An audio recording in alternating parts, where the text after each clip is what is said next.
Bonjour à tous.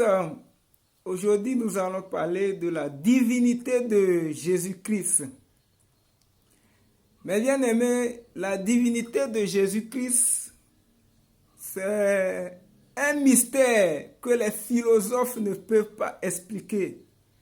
Les historiens ne peuvent pas l'expliquer. Les gynécologues, les biologistes non plus.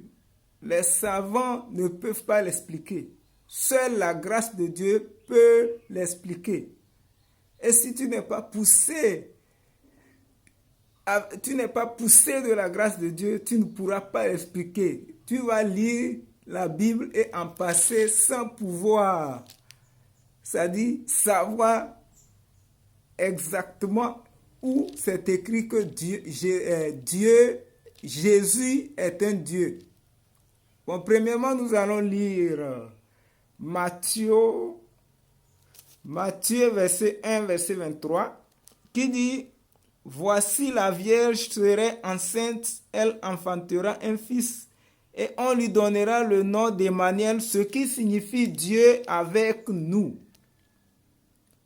Donc, quand l'ange Gabriel est venu vers Marie, donc il a dit qu'elle va tomber enceinte, mais ce n'est pas comme naturellement, c'est le Saint-Esprit qui descendra sur elle. Et le nom de l'enfant serait Emmanuel, ce qui signifie Dieu avec nous. Ça veut dire que Dieu serait sur la terre, Dieu viendra sur la terre. Lisons aussi Jean 14, verset 8, ce qui parle aussi de la divinité de Christ. Jean 14, 8, rapidement.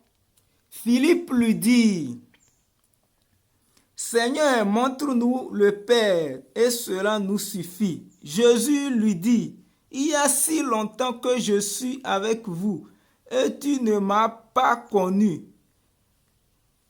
Philippe, celui qui m'a vu, a vu le Père. Comment dis-tu, montre-nous le Père? Jésus était Dieu qui était venu sur la terre. Maintenant, Jésus a deux natures. Il a pris deux natures.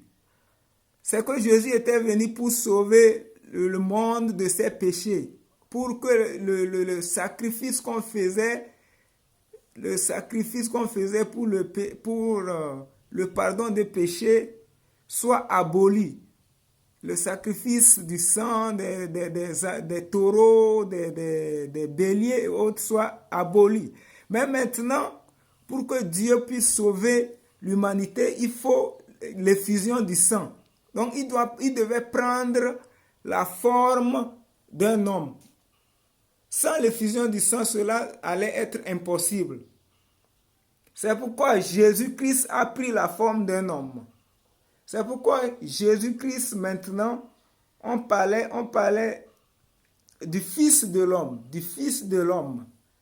Donc, lisons Jean 1, 14 pour voir la nature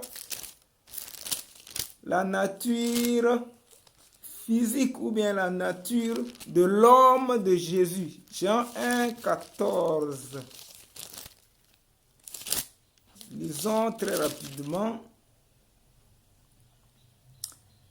Je lis à partir du verset 13.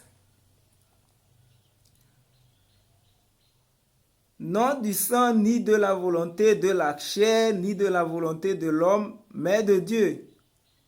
Et la parole était faite chair, et elle a habité parmi nous, pleine de grâce et de vérité. Et la parole s'est faite chair. La parole c'est Jésus-Christ.